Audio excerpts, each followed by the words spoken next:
Geldik serinin final bölümüne.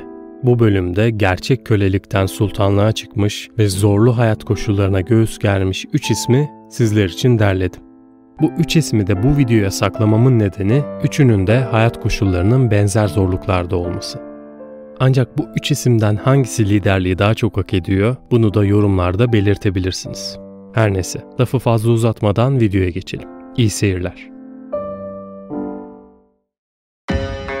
Atabey İldeniz'in geçmişine bakıldığında bu büyük devlet adamının hayatının pek de kolay başlamadığı görülür.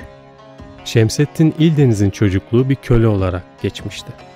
İldeniz'in hayatının ilk yıllarına ait bilgiler Derbent'te köle pazarında satın alınmış Kıpçak asıllı olduğundan ileri gitmez.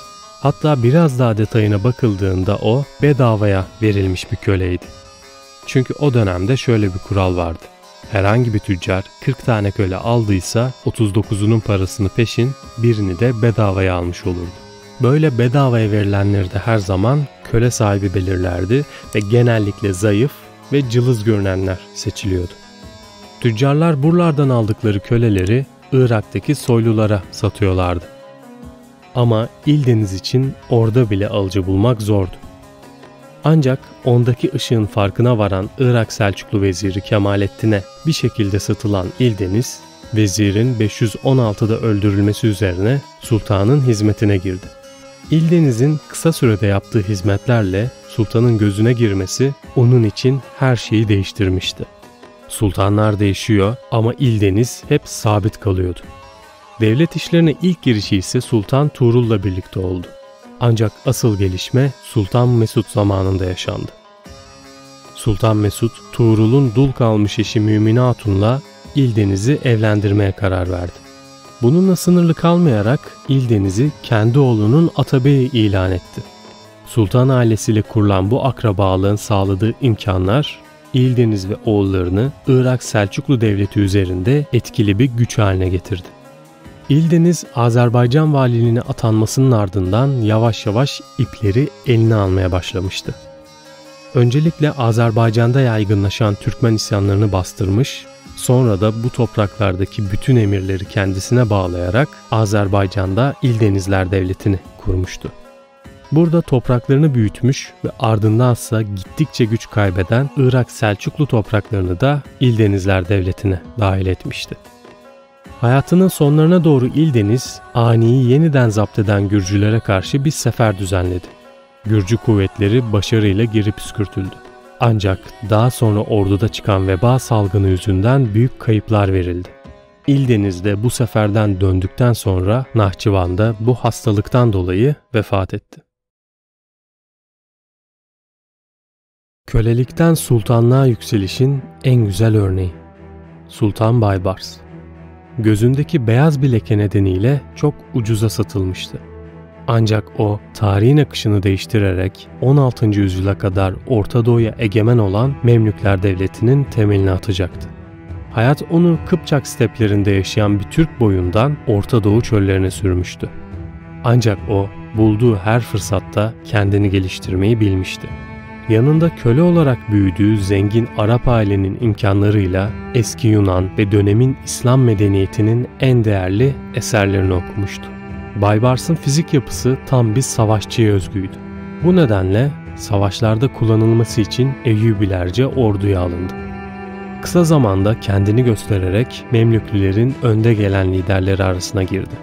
Aybek'in yerine Mısır tahtına Kutuz geçince doğrudan onun hizmetine girdi. Bu sırada Suriye'ye giren Moğollara karşı Kutuz'un verdiği orduda öncü kuvvetlerin komutanlığını yaptı. Ayn Calut'ta Moğolların hezimete uğramasında önemli bir rol oynadı. Burada gösterdiği başarılar sebebiyle Kutuz'dan Halep'i yönetmeyi istediyse de bu isteği kabul edilmedi. Gerek bu isteğini kabul etmemesi, gerekse fikir ayrılıklarından dolayı ikili arasında soğuk rüzgarlar esiyordu. İki taraf da birbirlerinin suikast planı düzenledi. Ancak kazanan taraf Baybars oldu. Avlanmak üzere karargâhtan uzaklaşan Kutuz'u arkadaşlarının yardımıyla öldürdü. Artık yeni sultan Baybars'tı. Bu gözü kara subay büyük bir devlet adamı olduğunu hızla gösterecek ve Arap dünyasında bir Rönesans'ın mimarı olacaktı. Baybars'ın tahta çıkışıyla Memlük tarihinde yeni bir dönem başladı. 17 yıla kadar süren saltanatı sırasında Mısır ve Suriye'deki Memlük Devleti'nin gerçek manada kurucusu oldu. Baybars, Moğollar karşısında gösterdiği başarıları Haçlılar karşısında da gösterdi. Dağa başa geçer geçmez Haçlılara saldırmaya başladı. Haçlıların kutsal topraklardan atılmasında Selahaddin Eyyubi de dahil olmak üzere bütün komutanlardan daha fazla rolü oldu bu dönemde. Zira diğerleri bir yerden sonra Haçlıları yenseler bile Franklerle bir arada yaşama fikrini kabullenmişlerken Baybars bunu asla kabul etmeden kaynaklarının sınırına gelene kadar Haçlı kalelerini ve şehirlerini almaya devam etmişti. Ayrıca kendisi Türk geleneklerinden, milli şuurdan bağını koparmamıştı. Veliaht olarak ilan ettiği oğluna Türk adını vermesinden bile bunu anlayabiliyoruz. Memlük Devleti ne kadar ordusu Araplardan oluşup dili Arapça olsa da her zaman Türk Devleti sayılmıştır. Nedeni ise doğrudan Baybars Han gibi komutanlardan kaynaklanmakta. Yaptığı savaşların birçoğuna bizzat katılmış ve en ön saflarda savaşmıştı. Sultan Baybars öldüğünde arkasında artık oturmuş bir Memlük Devleti bırakmıştı. Çöl Panteri olarak bilinen Baybars'ın üzerine nice efsaneler, nice destanlar yazılmıştı.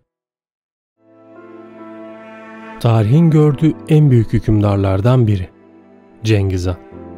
Ve evet, en gaddar ve en acımasız hükümdardır da aynı zamanda.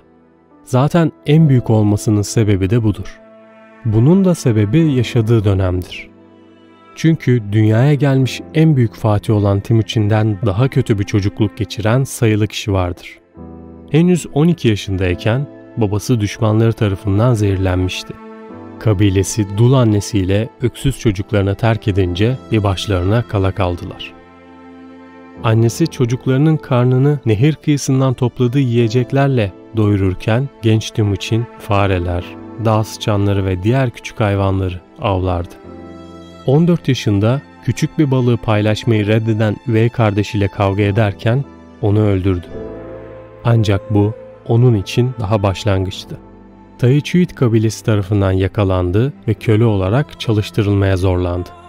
Bir keresinde kaçmaya çalıştı. Ancak tekrar yakalanınca kendi kendine yemek yemesini zorlaştıracak çivili bir tasma takıldı. Bir zaman sonra diğer kölelerin yardımları sayesinde gece bir nehirde saklanarak kaçmayı başardı. Genç bir yetişkinken bile Timuçin küçük bir ekibin lideriydi ve Orta Asya steplerinde zar zor hayatta kalıyordu. Çok sevdiği genç karısı Börte, Merkitler tarafından kaçırılınca Timuçin onu kurtarmak için dağa karşı yemin etti ve kanlı bir sefere çıktı. Bu sefer onun Cengiz Han olma yolunu açtı.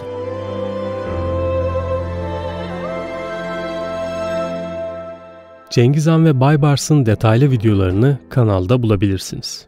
Umarım seri hoşunuza gitmiştir. Bir sonraki videoda görüşünceye dek kendinize iyi bakın, hoşça kalın.